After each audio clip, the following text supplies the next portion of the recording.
G'day and welcome to another card making tutorial from Craft With Us Oz. My name is Donna and today we are making this simple but incredibly striking card using circle die cuts. We're going to start with an A4 piece of white cardstock cut in lengthways, which will give us a piece that's about 10.5 by 14.8. Then folded in half, it'll give us an A6 sized card. This black matte piece that I have is at 14.5 centimetres by 10.2 centimetres, which will give us a nice narrow border around the card. The circle dies that I'm using today are the original dies that I bought when I first got my Cuttlebug. I'm not quite sure, but I think that they're from Sizzix. You can see that I have them all taped together with washi tape. This helps with storage as well as the technique we are going to use today. So I've just removed the ones that I don't need and taped the rest onto this piece of scrap cardstock. It's lovely red, and you can see that by doing that, when I pull the pieces out, they're lovely even rings that we're going to use on our card.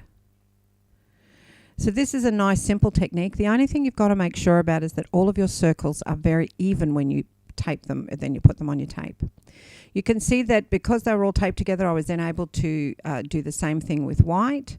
I then removed a couple of the smaller ones and made those circles. All I need to do now is just lay them out on my card the best way. So I fiddled with that for a little while and chose a couple of different layouts, and this is the one that I ended up with. What I've got here is some glue. Now this is actually some Aleene's tacky glue that I've watered down with a tiny little bit of water to help come out of my fine nozzle on this little container. I just pour it in there and make that up myself. And I'm just going to use that to layer on my matte piece of, this is the top matte of my card. So you can see that I've done all of that except the large one, which we're going to stamp on.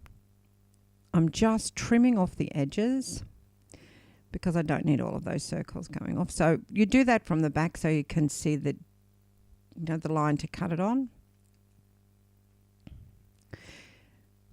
So I was going to stamp on the large white piece, but decided instead to use this little Hello die cut, and I'm going to layer it. This is a trick that I actually learned from Jennifer McGuire and watching her videos doing this. So I'm just dabbing some of this glue onto it and then layering the next one on.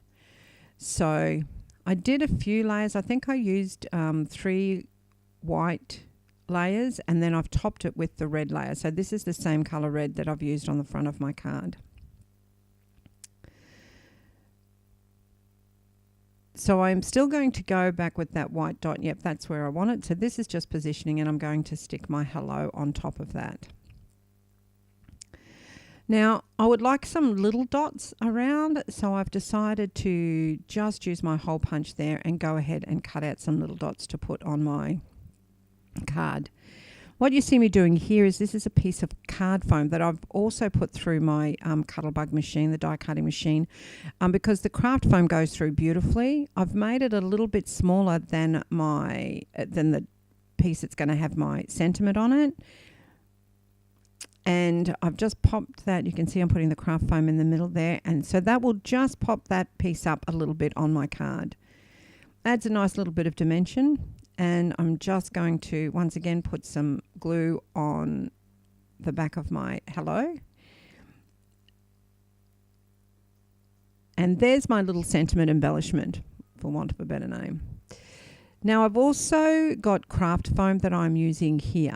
You can see that I've put tape around all edges. I just lift up each corner, position it on the back of my matting card that I want it to be, because I'm going to pop this whole mat up. And once it's in position, then I will press down the opposite corners where I've pulled the tape up from. And this way it's perfectly straight, it's in the right position, and I can just pull the tape out from underneath. I've always done it this way because I shake quite a bit, and I'm also like to have everything perfectly straight. So once again, I'm just going to use my double-sided tape to stick on the back of the craft foam. This works brilliantly. You can actually use glue, as you saw me use for the embellishment. And I've now positioned that on the back on the card front itself, lined it up, and then done the same trick by pulling the tape out from underneath. Now we're putting on the sentiment embellishment, which once again I'm using glue for this. It's just because it's easier when it's round to put glue on it than it is to put the double-sided tape on it. So, and it works like a charm. So the craft foam you can use with any sort of adhesive really. So just positioning that and popping it up. You can see that I've put those little dots on there that I cut out earlier. So just to add a little bit more glam to it, I'm going to use my diamond glaze, which I'm going to put over the hello. I love the way that I can put this on and it just stays in the area that I've put it. When it dries, it's really like a glass look. It's quite stunning. So not only did I do it on the words, but I did it on those tiny little dots as well that I cut out with my hole punch. So this all adds a beautiful look to the card. It just gives it a little bit extra polish, a little bit more texture, and a lot more interest just by adding that little bit of diamond glaze. I didn't want to overdo it. I don't like too much stuff on my cards, but I do like to have a little bit of shine or bling somewhere. So there you have it. There's our finished card. I hope you've learned a few things. Have a wonderful day.